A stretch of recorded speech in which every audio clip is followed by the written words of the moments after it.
是女鬼的哀乐，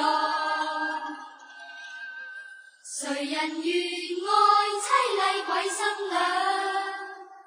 陪伴女鬼，深宵偷拜月光。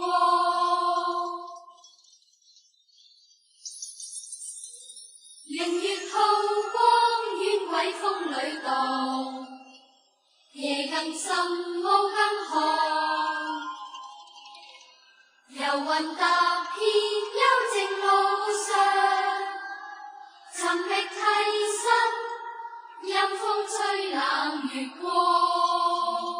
这是一段凄美又恐怖的爱情故事，它发生在一栋民国大宅内，它甚至成为大宅3代主人的噩梦。这天，阿如从母亲那里继承了祖母留下来的祖宅，于是便带着老公还有老公的秘书一起去看房。这栋房子正是当地最有名的凶宅京城81号。可当他们住进凶宅后，阿如总能看到一个诡异的红衣女人。于是她跟老公商量，决定翻修凶宅。第二天，他们就请来施工队对凶宅进行改造。很快，建筑工人就挖到了恐怖的东西。这好像是个人啊！这上面还有道符，什么真人镇压于此。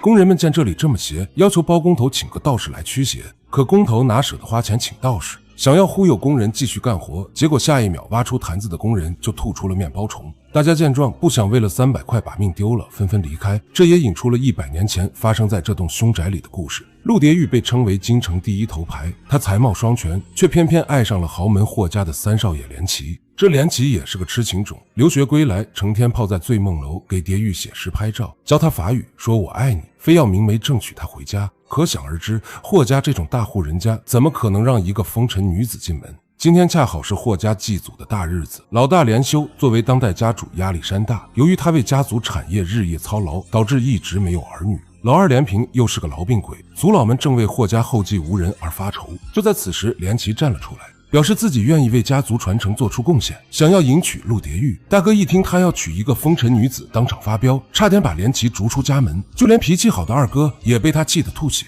可就在连奇和大哥闹翻后不久，霍家居然真的派人带着凤冠霞帔来提亲了。蝶玉满心欢喜，以为是心上人说服了家人。婚礼当天，她身穿嫁衣，风光无限。然而拜堂的时候，蝶玉就觉得不对劲，新郎没来，取而代之的是一只大公鸡。霍家给出的解释是3少爷突然重病，只能用公鸡拜堂代替。蝶玉心里咯噔一下，但事已至此，只能硬着头皮走完流程。可万万没想到，这根本不是什么重病，而是一个彻头彻尾的骗局。他的洞房居然是一间灵堂，起初蝶玉还以为棺材里是连奇，打开一看，居然是2少爷连平。管家告诉蝶玉，霍家压根就没打算让她嫁给连奇，而是把她许配给了早就因肺痨死去的2少爷连平，要搞一出冥婚冲喜。话音刚落，蝶玉就被家丁塞进了棺材，完成了最后的仪式。好家伙，这哪是嫁豪门，这分明是活人陪葬。就在蝶玉被强行塞进棺材，绝望等死的时候，棺材盖突然被打开了，来人正是他日思夜想的连奇。原来连奇也是被蒙在鼓里，得知真相后立刻赶来救人。看着怀中瑟瑟发抖的爱人，连奇怒火中烧，他当着二哥冰冷的尸体，与蝶玉在此结为夫妻，并许诺永不分离。然而蝶玉并不知道，这短暂的温存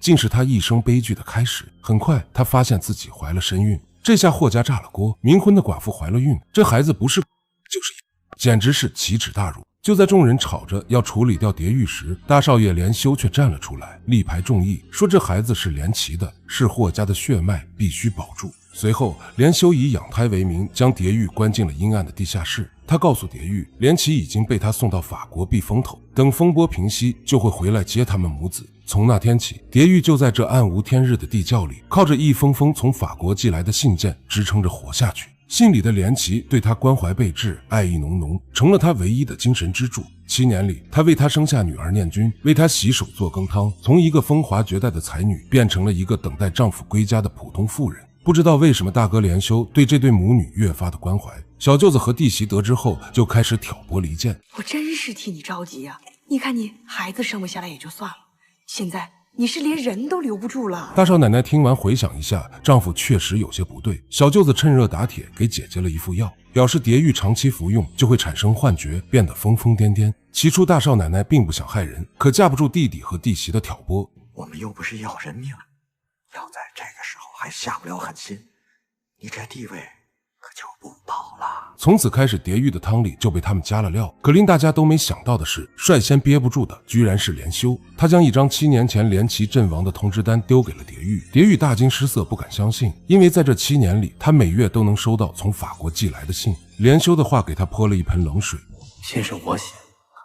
他万万没想到，这场跨越7年的爱恋竟是一场惊天骗局。那天，连齐找到大哥，求他成全自己和蝶玉。现在连修就这一个弟弟，自然同意了。可就在连齐回宾馆拿行李的路上，就被抓了壮丁，客死异乡。从此，连修就冒充弟弟和蝶玉通信。可一来二往，连修居然把自己的感情带入到了信中。他喜欢上了蝶玉，不能自拔，表白道：“你爱的可是给你写信的人，那个人不是连齐，是我。”连修撕开了自己伪善的面具，他模仿着弟弟的笔记，窃取了弟弟的爱情，用7年的谎言将蝶玉困在了自己编织的牢笼里。他爱她，却用最残忍的方式占有她。蝶玉的世界瞬间崩塌，他爱了7年的笔友，竟然是这个阴沉可怕的大伯哥。所有的希望都化为泡影。在大嫂药物的作用下，蝶玉疯了。他穿上那件珍藏了7年的红嫁衣，那是连齐曾许诺给他的婚纱。他纵身一跃，回到了连齐的怀抱。由于蝶玉跳楼前穿的是红衣服，所以头七这天必定会化作厉鬼。这一天，霍家大宅一夜之间沦为人间地狱，所有伤害过蝶玉的人全都受到了他的报复。最终，大少爷连修变卖了所有家产，带着蝶玉的女儿远走他乡，用余生来赎自己的罪孽。一段孽缘毁了3个人，